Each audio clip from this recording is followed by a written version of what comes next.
बिस्मिल्लाहिर्रहमानिर्रहीम। अस्सलाम वालेकुम डियर फेलोज़। आज लेक्चर 4 है जो हम डेली 15 MCQs कर रहे हैं, उस हवाले से आज लेक्चर 4 है और हम कवर करेंगे आज इंशाल्लाह 46 से 60 तक जो क्वेश्चंस हैं इंग्लिश, साइंस, मैथ और जनरल नॉलेज के हवाले से। ठीक है, तो शुरू करते हैं। क्वेश्चन नंबर 46 है, दे प्ले क्रिकेट। ये क्या है? ये एक्टिव में एक सेंटेंस गिवन है, हमने इसका पैसिव बनाना है। तो कैसे बनेगा? अगर हम ऑप्शन ए को देखें, cricket was played by them, ठीक है, तो वॉज की वजह से चूंकि ये सेंटेंस हमारा है प्रेजेंट इंडेफिनिट टेंस में, तो वॉज तो ऑटोमेटिकली इलिमिनेट हो गया, खत्म हो गया। Cricket is played by him. अब यहाँ पे हिम नहीं लगेगा, क्यों? क्योंकि यहाँ पे हमारा प्रोनाउन दे है, तो दे चेंज होगा देम में। ठीक है, ऑब्जेक्टिव प्रोनाउन दे का बनेगा देम। तो cricket is played by them. तो करेक्ट ऑप्शन क्या है? Option C. नेक्स्ट क्वेश्चन है, she writes a letter. Question number 47, again present indefinite tense है। तो प्रेजेंट इंडेफिनिट्स में हमारे पास होता क्या है? बेसिकली जो एक्टिव में होता है subject plus verb plus object या रिमेनिंग सेंटेंस होता है। ठीक है, जरूरी नहीं है कि सिर्फ ऑब्जेक्ट हो, कुछ और भी हो सकता है साथ। तो ये एक्टिव में होता है। जब हम इसको पैसिव में बनाते हैं तो इस ऑब्जेक्ट को हम पहले लिख लेते हैं, प्लस उसके बाद इज या आर का इस्तेमाल हम करते हैं, डिपेंड करता है हमारे ऑब्जेक्ट के ऊपर। ठीक है, उसके बाद वर्ब की थर्ड फॉर्म लगती है, सही है, प्लस लगता है बाय, और सब्जेक्ट को हम अकॉर्डिंगली चेंज कर लेते हैं। जहां पे जैसे यहाँ पे शी है, तो शी का ऑब्जेक्टिव प्रोनाउन क्या बनेगा? हर बनेगा। ठीक है, तो शी राइट्स अ लेटर, तो अ लेटर। अब इज आर में लेटर सिंगुलर है, तो हम इज यूज करेंगे। अब राइट है वर्ब, तो इसकी सेकंड फॉर्म है रोट, थर्ड फॉर्म है written. A letter is written by, she है तो ये चेंज हो जाएगा किस में? हर में।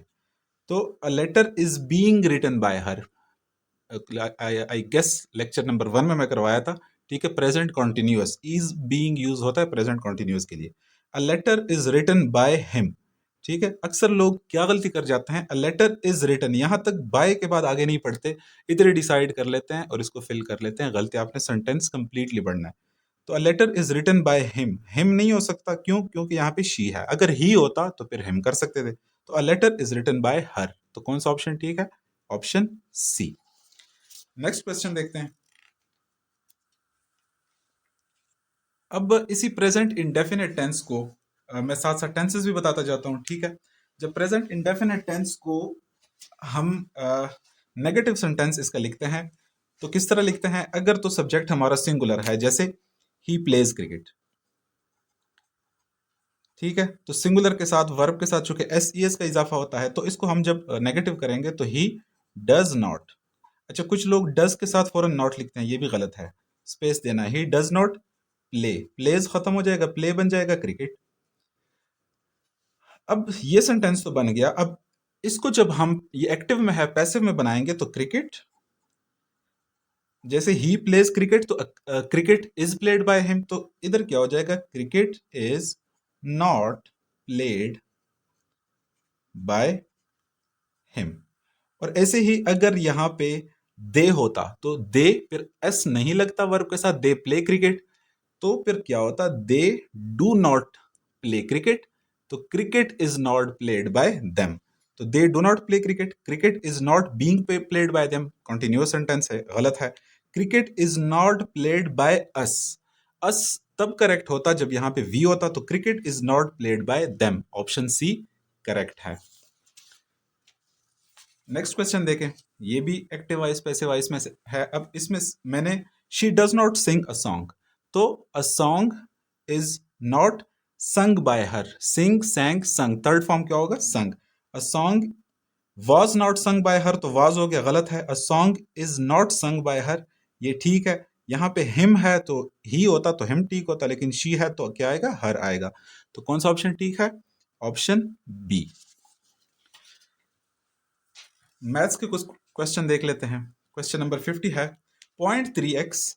अब कल के लेक्चर में अगर आपको याद हो तो मैंने क्या किया था, सिंपल मैंने इस किस्म के सेंटेंसेस उठाए थे, 3x + 2 = 7।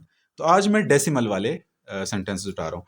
डेसिमल ऑपरेशन में एडिशन, सब्ट्रैक्शन, मल्टीप्लिकेशन, डिवीजन कैसे करते हैं, अगर आप लोगों को शौक है सीखने का या मसला है तो आप मेरे चैनल में प्ले लिस्ट में जाएं। वहां पे मैंने मैथ्स का जो है ना एक प्ले लिस्ट है जिसमें मैं CSS लेवल के लिए मैथ्स करवा रहा हूँ बहुत आसान तरीके से, ठीक है। वहां से आप सीख सकते हैं, यहाँ पे भी मैं आपको सिखा देता हूँ। तो आपने कंफ्यूज नहीं होना, डेसिमल देख के कंफ्यूज नहीं होना, उसी तरीके से आपने सॉल्व करना है।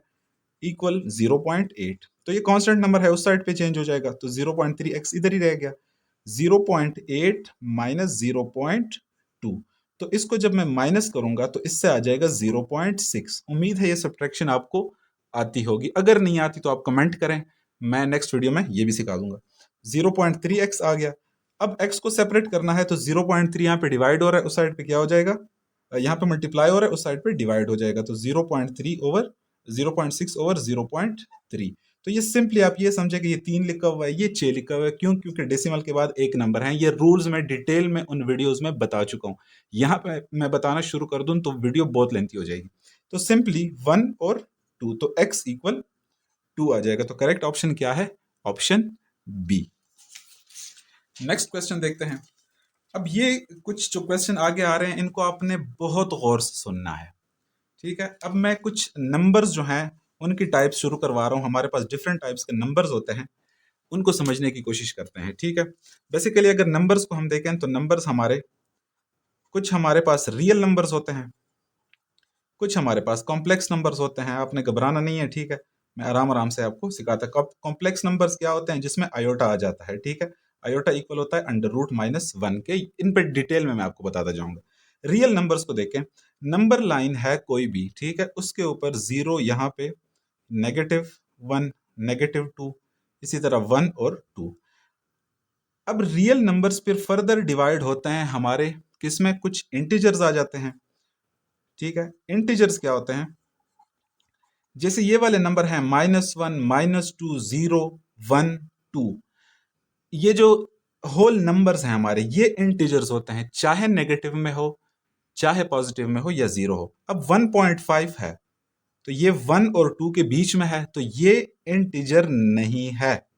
ये क्या है, ये आने वाली वीडियोस में इंशाल्लाह हम देखेंगे, रैशनल नंबर्स क्या होते हैं, इर्रेशनल नंबर्स क्या होते हैं, ठीक है। तो जो ये वाले नंबर्स हैं सीधे सीधे, जिसमें डेसिमल कोई नहीं है, ये फिर फर्दर डिवाइड होते हैं किसमें, इंटीजर्स में। ये फिर डिवाइड होते हैं नेचुरल नंबर्स में, होल नंबर्स में, ऑड, इवन, प्राइम, कंपोजिट, ठीक है। तो आपने अब देखना है क्वेश्चन को देख के, अगर यहां तक समझ आ गई, the product of first 3 whole numbers. अब अगर होल नंबर्स की पहचान आपको नहीं है तो आप इस सवाल को नहीं कर सकते। लफ्ज बलफ्ज सीखते हैं। द प्रोडक्ट ऑफ, प्रोडक्ट कहते हैं मल्टीप्लीकेशन को, ठीक है, जरब करेंगे। फर्स्ट 3 होल नंबर्स, पहले 3 होल नंबर्स। तो होल नंबर्स हमारे स्टार्ट होते हैं कहां से, 0, 1, 2 ऐसे चलते जाते हैं, तो 0 से स्टार्ट होते हैं, ठीक है। तो अगर पहले 3 हम, मेरे होल नंबर्स कौन से हैं, 0, 1, 2, अगर 0 × 1 × 2 करूं, जैसे यहां पे प्रोडक्ट बताया हुआ है, तो क्या आ जाएगा, 0 × 1 0 × 2 0। तो ऑप्शन आंसर क्या आ जाएगा, 0। ऑप्शन ए करेक्ट है। आपने याद क्या रखना है कि होल नंबर्स 0 से स्टार्ट होते हैं, नेगेटिव में नहीं जा सकते, ठीक है। नेक्स्ट क्वेश्चन देखते हैं। The sum of first 3 natural numbers. अब नेचुरल नंबर्स पहचानने की कोशिश करते हैं क्या होते हैं। वैसे तो इनके ऊपर भी मैं डिटेल में वीडियोस बना चुका हूं, यहाँ पे जल्दी जल्दी आपको बता रहा हूँ। नेचुरल नंबर्स हम n से रिप्रेजेंट करते हैं, ये स्टार्ट होते हैं 1 से, तो ना इसमें 0 आता है ना नेगेटिव नंबर्स आते हैं, ठीक है। तो 1 से 1, 2, 3, 4 ऐसे चलता जाएगा ये।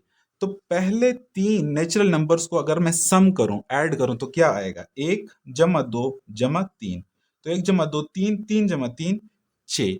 तो करेक्ट ऑप्शन क्या है, ऑप्शन सी 6। नेक्स्ट क्वेश्चन देखते हैं।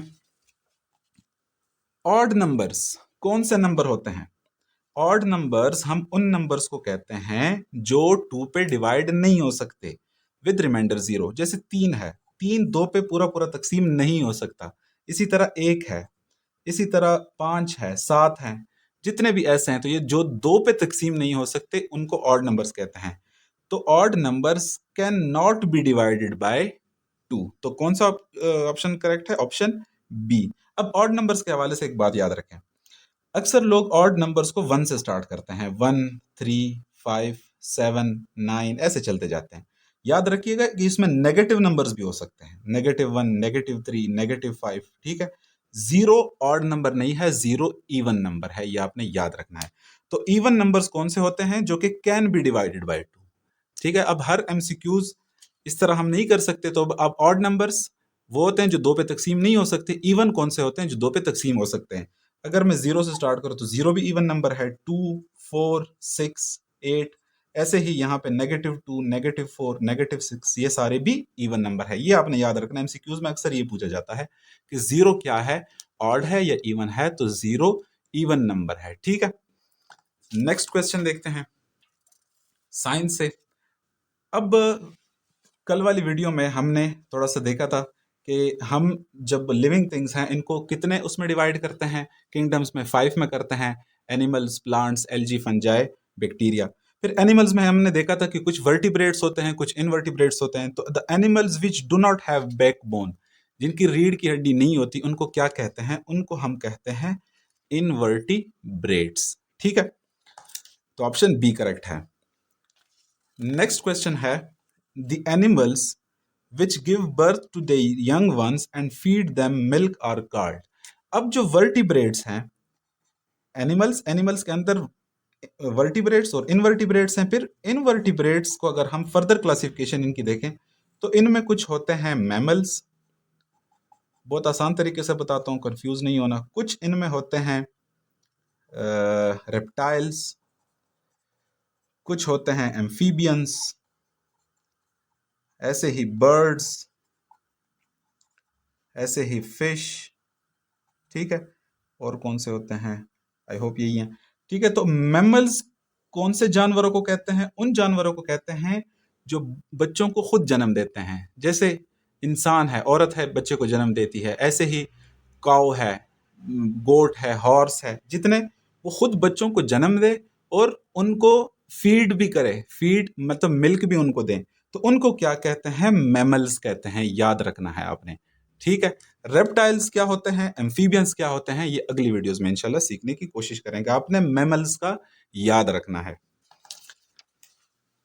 अब नेक्स्ट क्वेश्चन है, अक्सर एमसीक्यूज में एक क्वेश्चन पूछा जाता है कि द फ्लाइंग मैमल इज, वो मैमल जो बच्चे भी देता है और उनको दूध भी देता है, वो कौन सा है और वो उड़ता भी है, ठीक है, फ्लाइंग। तो अगर कीवी को देखे तो कीवी बर्ड है, ठीक है, मैमल नहीं है। ये एक परिंदा है, वो परिंदा है जो उड़ भी नहीं सकता। इसी तरह वेल क्या है? ये समंदर में होता है, ठीक है। तो ये उड़ नहीं सकता। तो बैट, जिसको हम चमगादड़ कहते हैं, ठीक है, चमगादड़ क्या है? ये भी मैमल है, आपने याद रखना है, ठीक है, फ्लाइंग मैमल है। नेक्स्ट क्वेश्चन है, the mammal that lives in water. Mammal भी हो यानी बच्चे भी पैदा करता हो, ठीक है, और उनको दूध भी पिलाता हो, तो वो कौन सा है? और वो पानी में भी रहता हो, तो वो है वेल, ठीक है। आपने याद रखना है, वेल मैमल है, ठीक है। फ्रॉग क्या है? एम्फीबियन है, कल हम देखेंगे। क्रोकोडाइल क्या है? रेप्टाइल्स है, ठीक है। ये इंशाल्लाह कल वाली वीडियोस में हम देखेंगे। अच्छा, अब जो है हम जरा बात कर लेते हैं किस पे? General knowledge. जनरल नॉलेज में यूएन पे आज बात करते हैं, यूनाइटेड नेशंस पे। तो यूनाइटेड नेशंस कब बना? 24 अक्टूबर 1945 को, ठीक है, याद रखना है, ऑप्शन बी। बना वर्ल्ड वॉर 2 जब खत्म हुई, दूसरी जंग अजीम, तो उसके बाद यूनाइटेड नेशंस को बनाया गया। कहाँ बनाया गया? ये याद रखिएगा, ये सैन फ्रांसिस्को, कैलिफोर्निया में। कैलिफोर्निया एक स्टेट है, वहां पे सैन फ्रांसिस्को एक शहर है, तो उसमें इसको बनाया गया दूसरी जंग अजीम के बाद, 24 अक्टूबर 1945 को, ठीक है। ये आपने याद रखना है। नेक्स्ट क्वेश्चन क्या है? The main organs of the United Nations. अब यूनाइटेड नेशंस जो है, अक़वाम मुत्तहिदा जिसको हम कहते हैं, ये बेसिकली इसके 6 ऑर्गन्स हैं। कितने? 6 ऑर्गन्स है। इससे मिलके अक़वाम मुत्तहिदा मिलता है, बनता है, ठीक है। अब 6 तो इसके मेन ऑर्गन्स हैं, कुछ इसके एजेंसीज हैं, आपने नाम भी सुने होंगे, यूनेस्को, यूनिसेफ, यूएनडीपी प्रोग्राम भी हैं इसके, ठीक है, वर्ल्ड फूड प्रोग्राम वगैरह। तो इसके जो मेन ऑर्गन्स हैं वो कितने हैं? 6 है। उनमें से जो 5 ऑर्गन्स हैं, याद रखिएगा, वो यूएन हेडक्वार्टर्स में है, ठीक है। यूएन का जो हेडक्वार्टर की बिल्डिंग है, आपने न्यूज़ में अक्सर देखी होगी। तो 5 वो कौन से हैं जो यूएन हेडक्वार्टर में है? उनमें जो पहला है वो जनरल असेंबली है, ठीक है। और दूसरा है यूएन सिक्योरिटी काउंसिल, ठीक है। सिक्योरिटी काउंसिल का क्या काम है? दुनिया में जितने भी कॉन्फ्लिक्ट्स वगैरह होते हैं उनके रेजोल्यूशन के लिए। फिर उसके बाद है ट्रस्टीशिप काउंसिल। अब इनके अगर आप नाम याद नहीं भी रख सकते तो ज़रूरी नहीं है, बस आपको ये पता होना चाहिए कि 6 ऑर्गन है। इसमें से जो यूएन सिक्योरिटी काउंसिल है उससे कुछ क्वेश्चन पूछे जाते हैं, वो आगे मैं बताता हूँ। ट्रस्टीशिप काउंसिल है, उसके बाद है इकोनॉमिक एंड सोशल काउंसिल, इकोसोक भी कहते हैं इसको, इकोनॉमिक एंड सोशल काउंसिल, ठीक है। पांचवा कौन सा है जो वहां पे है? वो है सेक्रेटरिएट, सही है। तो ये 5 के, ये किधर हैं? ये न्यूयॉर्क में है, यूएन हेडक्वार्टर में। जो चट्टा है उसको हम कहते हैं international court of justice, ICJ. ये कहाँ पे है? ये नेदरलैंड्स में है। नेदरलैंड्स का एक शहर है हैग, हम उसको कहते हैं द हैग, ठीक है, नेदरलैंड्स में, वहां पे है। ये आपने याद रखना है। मतलब इससे ये एमसीक्यूज पूछा जा सकता है कि आईसीजे जो है यह कहाँ पे है? तो हैग नेदरलैंड्स में है, ठीक है। बाकी सारे के सारे न्यूयॉर्क में है, ठीक है। नेक्स्ट क्वेश्चन देखते हैं। अच्छा, अब सिक्योरिटी काउंसिल जो है, यूएन सिक्योरिटी काउंसिल, इसके कितने मेंबर्स हैं? टोटल मेंबर्स कितने हैं? तो इसके टोटल मेंबर्स जो हैं वो 15 है, 15। मैं यहाँ पे यूएन सिक्योरिटी काउंसिल ऐसे ड्रॉ करता हूँ। अब जो 15 मेंबर्स हैं वो डिवाइडेड इस तरह हैं कि 5 मेंबर्स परमानेंट हैं। परमानेंट का क्या मतलब? कि उनकी नुमाइंदगी जो है वो हमेशा के लिए है, ठीक है। वो कभी ये नहीं होता कि उनको कह दें कि अब आपकी नुमाइंदगी खत्म हो गई। ये 5 जो हैं ये हमेशा के लिए हैं, इनको वीटो पावर्स भी कहा जाता है, ठीक है। वो वीटो पावर्स हैं कौन कौन से? बेसिकली वो यूएस है, यूके है, यूनाइटेड किंगडम, फ्रांस है, रशिया है और चाइना है, ठीक है। इसके अलावा तो ये 5 हो गए, तो 10 जो हैं वो नॉन परमानेंट मेंबर्स हैं। अब इससे एमसीक्यूज, कितने एमसीक्यूज बन रहे हैं अगर आप देखें? एक ये कि परमानेंट मेंबर्स कितने हैं? 5 हैं। नॉन परमानेंट मेंबर्स कितने हैं? 10 हैं, ठीक है। परमानेंट मेंबर्स को क्या कहा जाता है? Veto powers. हैं कौन कौन से? ये 5 आपको पता होने चाहिए। नॉन परमानेंट मेंबर्स, इनकी ड्यूरेशन कितनी होती है? ये 2 साल के लिए होते हैं, ठीक है। 2 ईयर्स इनकी ड्यूरेशन होती है। 2 साल बाद ये तब्दील होते रहते हैं। तो ये आज के लिए कुछ एमसीक्यूज थे। उम्मीद है कि आपने इनसे कुछ सीखा होगा। काइंडली इनको नोट डाउन करते रहा करें, ठीक है। अपने पास कोई रजिस्टर वगैरह में ये सारी चीज़ें नोट डाउन करें। कोई क्वेश्चन है या कोई सजेशन है तो लाजमी कमेंट करें। वीडियो पसंद आई है तो लाइक करें। अगर चैनल पर नए हैं तो सब्सक्राइब करें। अपने दोस्तों के साथ, रिलेटिव्स के साथ काइंडली इसको शेयर करें। मिलते हैं इंशाल्लाह नेक्स्ट वीडियो में 15 एमसीक्यूज के साथ। फिलहाल के लिए अल्लाह हाफिज़।